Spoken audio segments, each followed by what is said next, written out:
Los formularios de Google nos proporcionan diferentes tipos de preguntas muy prácticos y de fácil uso, y en esta ocasión nos vamos a ocupar únicamente de los tipos de cuadrícula de opción múltiple y cuadrícula de casillas de verificación.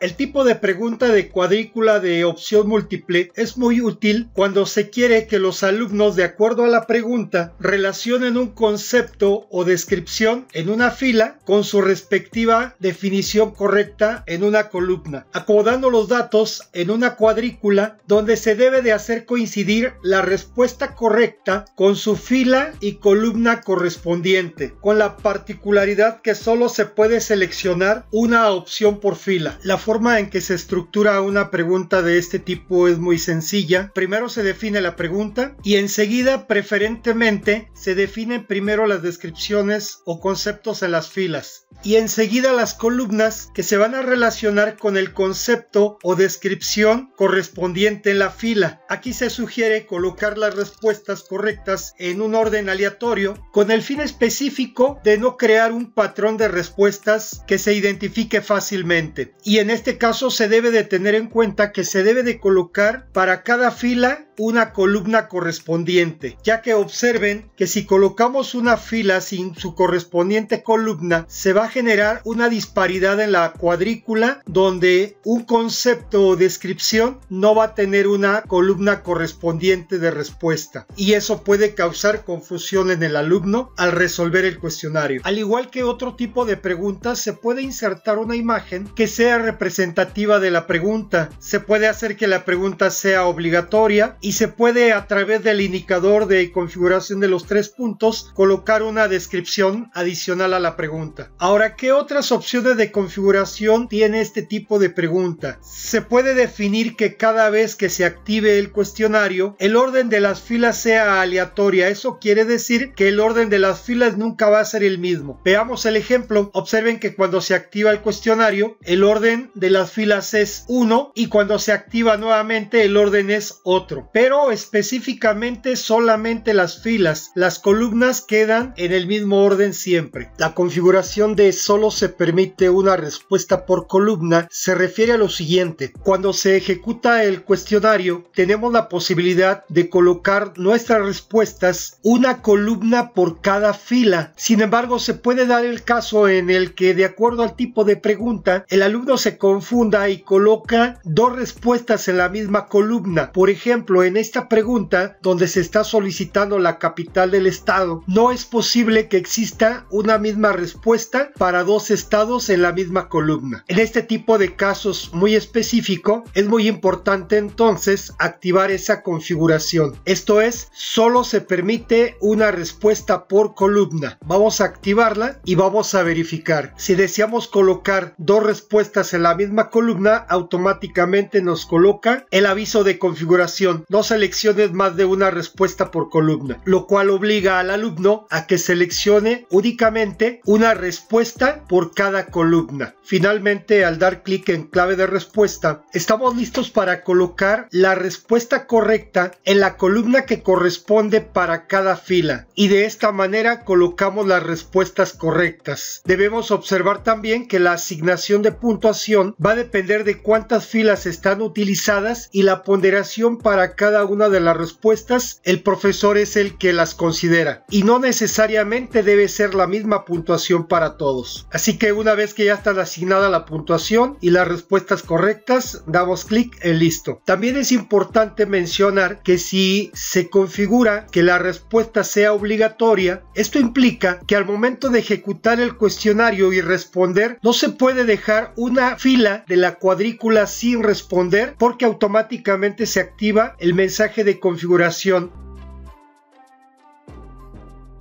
El tipo de pregunta de cuadrícula de casillas de verificación es muy útil cuando se requiere relacionar, de acuerdo a la pregunta, un concepto o una descripción con una o más respuestas correctas, a diferencia de la de opción múltiple, donde solamente se relaciona un concepto con una respuesta por cada columna. Observen que en este tipo de pregunta el alumno puede seleccionar más de una columna por cada fila, ya que es una cuadrícula cuadrícula de casillas de verificación. En cuanto a la configuración de la pregunta, esta es exactamente igual que la de opción múltiple. Se puede insertar una imagen, se puede hacer que sea obligatoria la respuesta de todas las filas, se puede configurar para tener de manera opcional una descripción en la pregunta, de igual manera para ordenar las filas de manera aleatoria y para permitir solo una respuesta por columna, aunque en este tipo de pregunta esta configuración pareciera no ser la más adecuada. La manera de estructurar una pregunta de este tipo también es muy similar a la de opción múltiple. Primero colocamos la respuesta correspondiente, enseguida los conceptos o descripciones por cada fila y enseguida las opciones por cada columna, teniendo en mente siempre que en este tipo de pregunta podemos colocar más de una columna que va a ser correcta de acuerdo a una fila. Finalmente, al dar clic en clave de respuesta, debemos seleccionar las columnas que van a ser opciones correctas para cada fila. Por ejemplo, en el caso de español, países Colombia y México. ¿Qué puntuación le asignamos? Eso dependerá del profesor, pero si en este caso asignamos un punto para cada acierto, aquí correspondería a 2 puntos. Y así sucesivamente. Y finalmente damos clic en listo. Veamos el ejemplo de este tipo de pregunta que dice: relaciona correctamente los idiomas oficiales que se hablan en algunos países del continente americano. Podemos observar que en el caso de la primera fila tenemos 2 opciones que son correctas. En la segunda fila tenemos también 2 opciones que son correctas. En el caso de la tercera fila tenemos también 2 opciones que son correctas y en las siguientes solamente una. Observen también que la configuración que no está habilitada nos permite más de una respuesta en una misma columna. Bueno, pues espero que este contenido te sea muy útil y te ayude a implementar de manera más eficiente tus propios cuestionarios. Y no te pierdas la última lección donde vamos a analizar los tipos de preguntas de fecha y hora. Y si así lo deseas, apóyame con tus comentarios y suscríbete al canal. Nos vemos a la próxima.